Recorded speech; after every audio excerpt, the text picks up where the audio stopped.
Hi, it's Richard from Ignite Growth, and I'm just going to do a video now on part 6 of our strategy. So we've got 12 elements that we work on as we build out our growth strategy as a business, and part 6, halfway through, is our sales plan. Now, the importance of having your sales plan before your marketing plan is because a lot of the work you're going to do at this stage in your strategy is going to drive the activity that marketing need to focus on. So do your sales plan as part 6 of your strategy. So when you're developing out the 12 elements that I talk about in your strategy, make sure you focus a lot of time. And again, you're going to be spending around a week developing this. On my website in the resources area, you'll see I've got a sales plan planner that you can download from the resources section on ignitegrowth.co.uk, and this again will lead you through the important steps of mapping out your sales plan for the year ahead. Okay, so what are we going to talk about in our sales plan? Well, the first part is going to be our overall objectives for the business. So we're going to write down 3 to 5 key objectives. Now, a lot of bigger businesses would call these OKRs. They're objective key results. So these are your overall objectives as a business. So map out your 3 to 5 most important objectives for you to achieve in the next 12 months. From that, I want you to then map out a 12 monthly sales goal.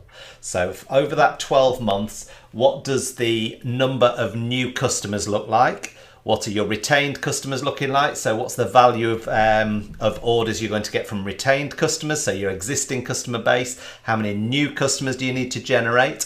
What's your average order value going to be? So again, you probably have various products that are going out at different prices. But again, you need to know an average order value. So what are the number of, what's the sales plan for existing customers? What are they going to spend with you in the next 12 months? And then new customers, what do you need to attract? So you need a figure of how many new customers and the value there. And then you can go down to breaking it down by product or by service or by solution that you offer. So if you have got a range of products, you know, what is your product 1 going to generate you? What's product or service 2 going to generate you? What's product 3 or service 3 going to generate you? And break that down as well. So that's all your 12 monthly sales goals.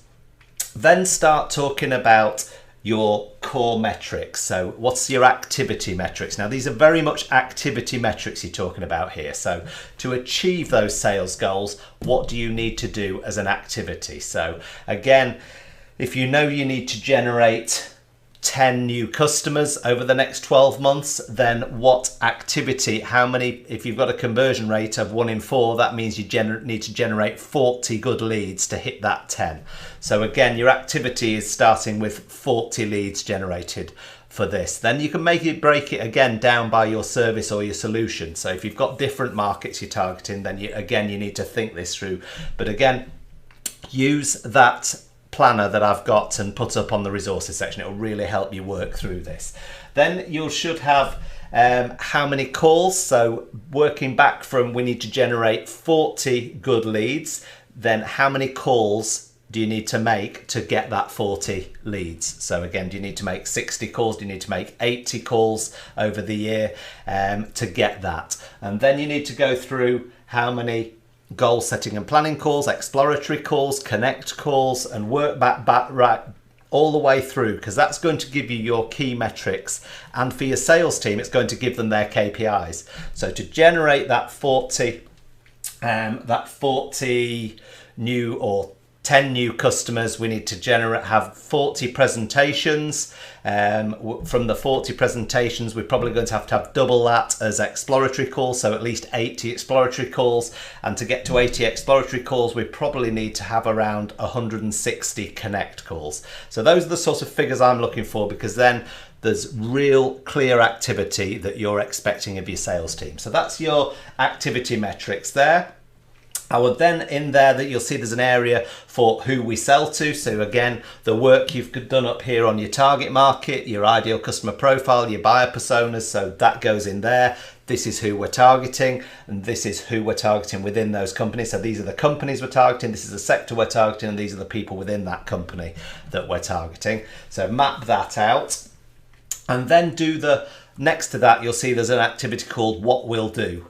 and then how we'll do it. So what we'll do is mapping out all the activity, and I'm talking really about the next 3 months. So to get this sales plan momentum going, what are the activities you need to do over the year, but then break it down into 3 monthly activities. And so in the next 3 months, we need to do this, this, this, and this. So what we'll do, what you're going to focus on in Q1, what you're going to focus on in Q2, what you're going to focus on in Q3, Q4, and then map out your campaigns. If you're a marketer, then this is giving you your marketing campaigns. You know, so you've got your sales plan. Now you're starting to distill down, this is what marketing need to do to support that sales effort. This is what we're expecting of marketing. And again, that activity is really key because it's going to give marketing a very clear expectation of the campaigns you want them to run and what you want to see generated by those marketing campaigns. So again, break that down. Anything new that you're going to develop over the next 12 months that can add into this sales mix, again, that's important in the sales plan. Everything really should be written down in here, so there's no guesswork. Everything happens as you expect it to happen over the next 12 months towards that revenue goal and to hitting those objectives. And then how we'll do it. You can start assigning these tasks to different departments, different people within your business, and saying, right, Richard, I expect you to be doing this in the next 90 days. Other departments, you can really assign the work through. So that's your how we'll do it.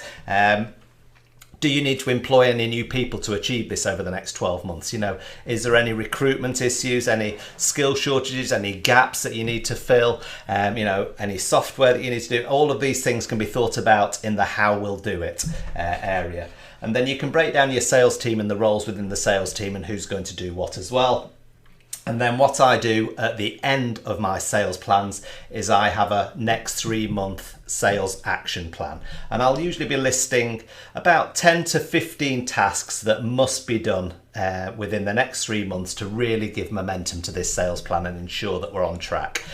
So hopefully that's given you an overall view of how I map out a sales plan and why it's so important, because the next stage from here is going into our marketing strategy and our marketing plan.